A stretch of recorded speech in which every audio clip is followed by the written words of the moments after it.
Up next on U.S. Bank Business Watch, presented by the Business Courier, some amazing local and national leaders all grew up in the same local neighborhood and graduated together from Walnut Hills High School. Was there something in the water? Plus, making sense of healthcare needs the Procter & Gamble way.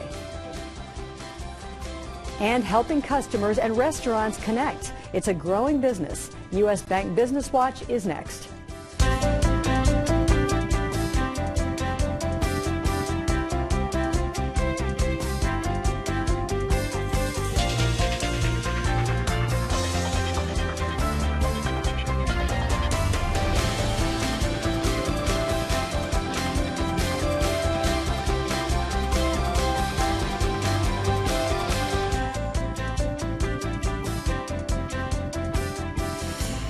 Good morning and welcome to U.S. Bank Business Watch. I'm Peg Rasconi. On the Business Courier front page this week, a fascinating story about a group of children who grew up and made a big difference. In the centerpiece story, how street cred became an economic driver, or maybe it was just something in the water. They were babies born in 1946, children who grew up on 3 North Avondale streets and were in the same class at North Avondale Elementary School. Teenagers who were part of the Walnut Hills High School class of 1964. Adults who became some of the most successful, high-achieving Cincinnatians in the city's history.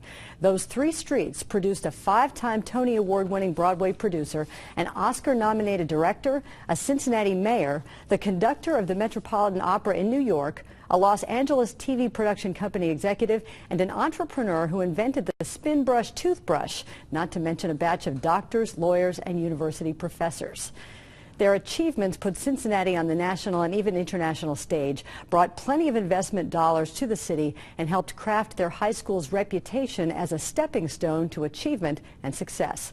Cincinnati would not be the same city if not for these kids from that class in that neighborhood. Business Courier reporter Steve Watkins reported this story and joins Business Watch producer Kelly Leon in the studio with more on who they are. Thanks, and thanks, Steve, for being here. This story was really, really interesting. Thanks. Yeah, it's a little different than what we usually do. Yeah, I was going to say it's not what I typically expect to see in the Business Courier. So, how did it come to be? How did you discover this story? Well, this is actually a story I've meant to do for probably 3 or 4 years, and I've talked to a few people, local business people. Fred Mayerson is one, and Rick Steiner, he's the 5-time Tony Award winner. And they, over time, had mentioned that they grew up with all these people, they've done business with them, and they had all these amazing achievements. And I kept thinking this would be a great story. I just never was able to get time to do it. And finally I did. It really was interesting once I dug into it, at least to me. And we mentioned what some of these folks did, but some will recognize some of these names. Who are some of the people? Yeah, well, Rick Steiner, as I said, is the 5-time Tony Award winner. Arne Bortz is the former mayor. He grew up with these people. Then there are names that local people might not know as well. Mary Benjamin was nominated for the Academy Award for making documentaries. She lives in Los Angeles now. Julie Waxman was a big TV executive at Lorimar. And the best known of all probably is James Levine. He was a couple years older than these people. He's the conductor and has been for decades of the Metropolitan Opera in New York. He was called the greatest conductor in America. So big names out of a little neighborhood. Yeah, I have a little neighborhood in North Avondale, and they all went to Walnut Hills High School. So why them? Like, why this particular group? What are the factors that bound them all together? It was hard to pin down. A few of them had some pretty good hypotheses, though. Rick Steiner talked a lot about them being born right after World War II. They were born in 1946, so they were the first baby boomers. There was a lot of attention paid to that group throughout the years.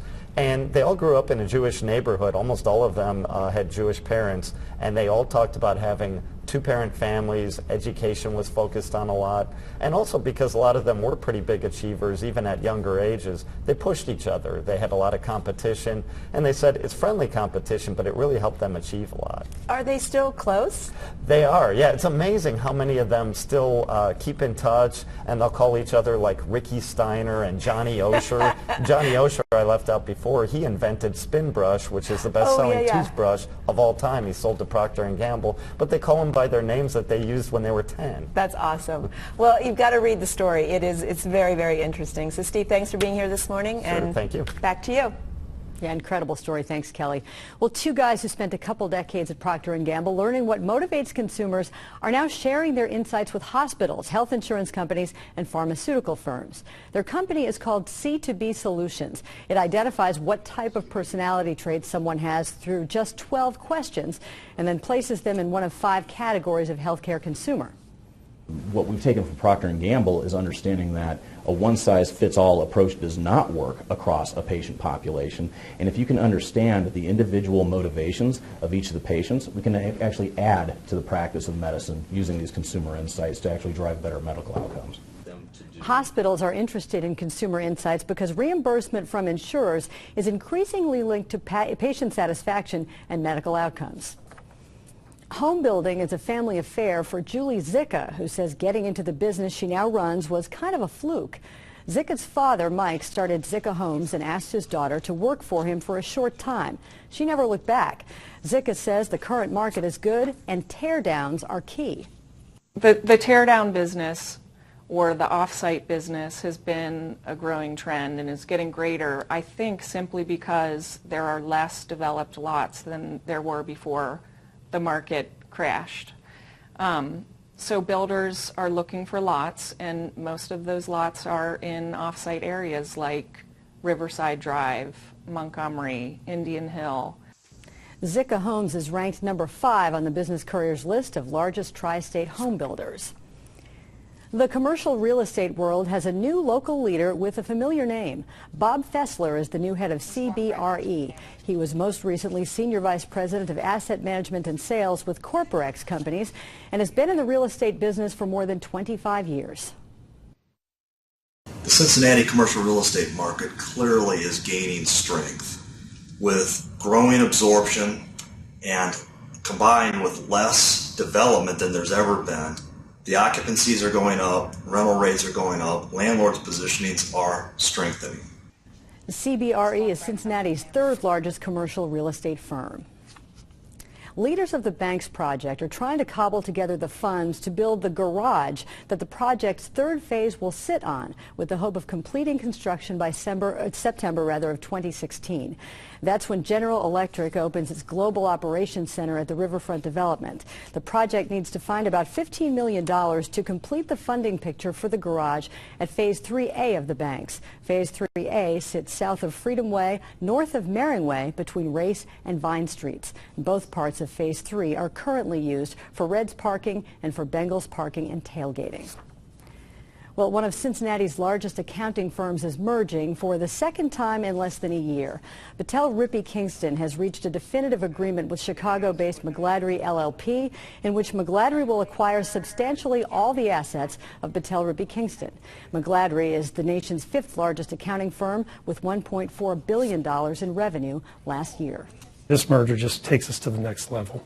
I think the best part about this is the fact that we're going to provide a lot more opportunity for our employees, a lot more resources for our clients, and I think it solidifies the future of the firm. The deal should be complete by November 1st and will give McGladrey its first Cincinnati office. A startup dedicated to dining is growing right along with the local restaurant scene. ZipScene helps restaurants use data to spend their ad dollars wisely to get more customers through the door. It recently added 5 new executives and a board member. There's a lot of demand for our product and our software in the market currently, and we had to scale from kind of original early stage days where we had mostly a lot of smart, young, energetic and hardworking people to bringing in some leadership that can help us, set a course for the future. ZipScene is expanding its downtown headquarters in part to accommodate the company's growing workforce, but also in anticipation of increasing from the current 48 employees to 75 by early next year. Cincinnati's new bike-sharing program is up and running. Red Bike allows people to check out bikes at 30 share stations throughout downtown, over the Rhine, and uptown. 71 volunteers helped to assemble the more than 200 bikes. You're curious, you want to try it out, you just walk up to the station, you swipe your credit card, an $8 day pass. That gets you unlimited 60-minute bike rides for the whole day, 24 hours. You can also buy a year pass for $80. Jason Barron says the program is off to a tremendous start with no major glitches and a lot of riders. Well, up next on U.S. Bank Business Watch, a city neighborhood is showing off some new places to live. And as I just mentioned, the restaurant scene in Cincinnati is booming. How you can vote for your favorites.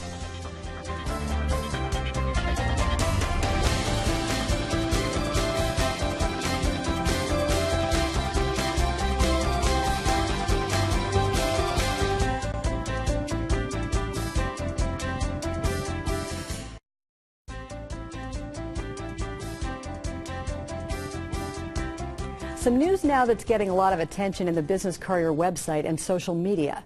A slideshow featuring a new Cincinnati neighborhood has a lot of hits this week. The ribbon was cut last week on Witherby Meadows in College Hill.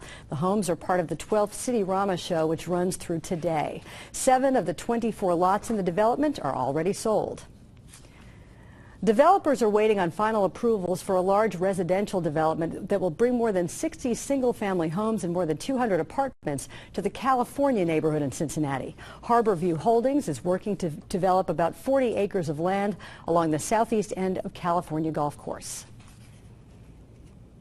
A co-owner of Kaze and Over the Rhine plans to open a new Italian and European-themed restaurant called the Mercer Over the Rhine in mid to late October. Owner John Zipperstein also owns Embers in Kenwood. The Mercer will have a 60-seat dining room and 40-seat bar lounge area, as well as outdoor seating.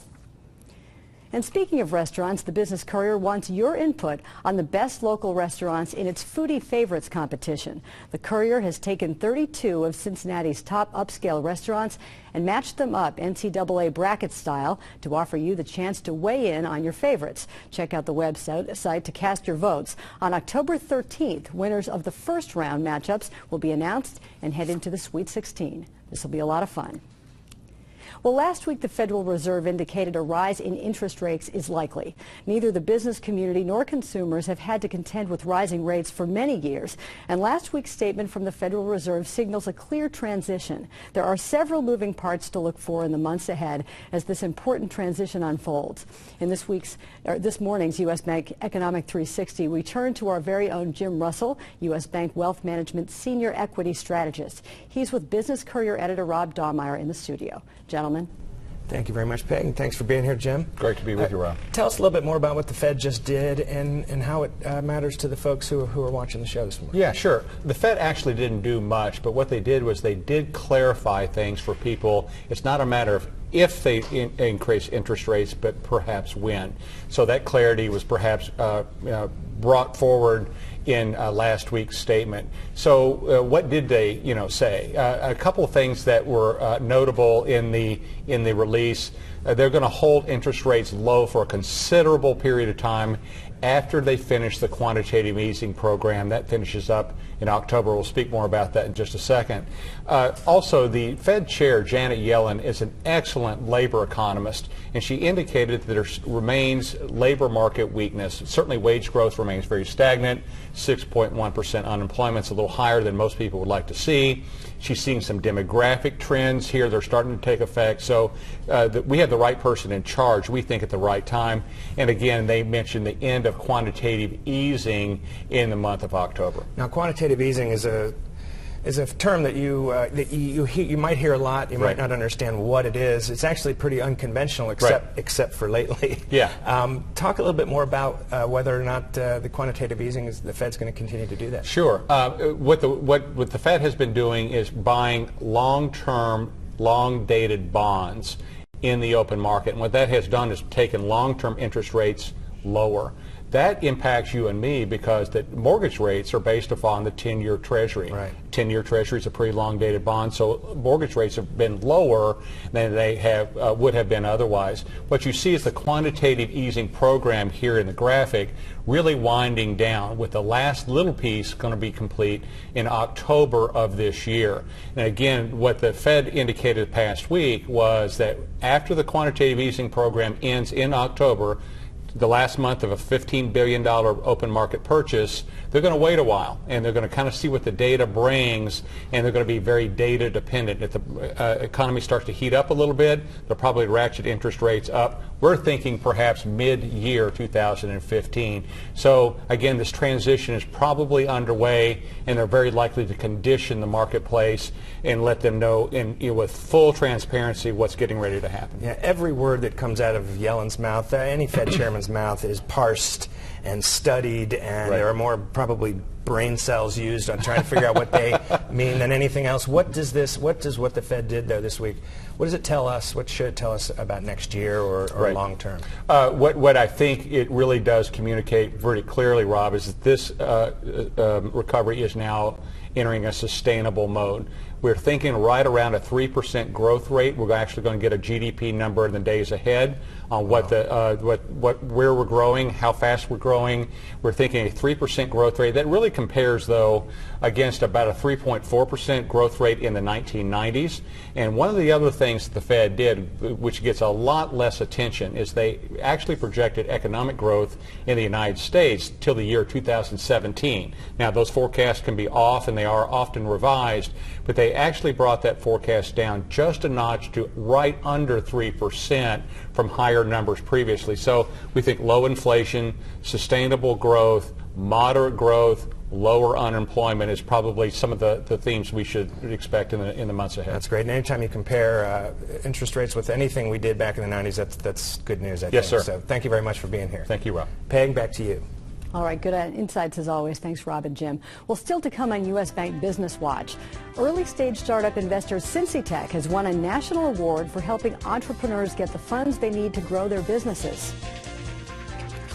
And congratulations to Lindsay Barnett, a partner at Graydon Head & Ritchie, another of the Business Courier's 40 under 40 honorees.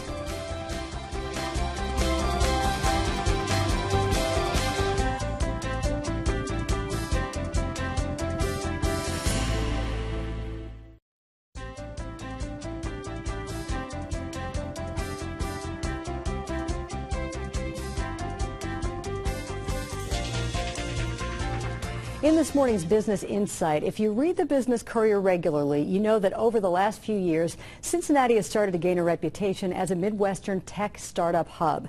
An important ingredient in this is capital. Fledgling companies needed to build out their ideas and test and prove out their business models and grow. Well, this week, Cincinnati, a venture development organization here in town, won a national award for increasing access to capital from the State Science and Technology Institute, or SSTI. Now, full disclosure, when I'm not anchoring this show, I work for Cincinnati. Business Courier publisher Jamie Smith is in the studio now with Cincinnati President and CEO Bob Coy and Managing Director Mike Venerable to talk about that award and what it says about the region. Thanks, Peg. Guys, thanks for being here today. Let's first off start by talking about the award. What exactly is this SSTI, and tell us a little bit about the award. Okay, well, SSTI is a national organization that was established 20 years ago by actually former Governor Dick Thornburgh of Pennsylvania and Governor Dick Celeste of Ohio.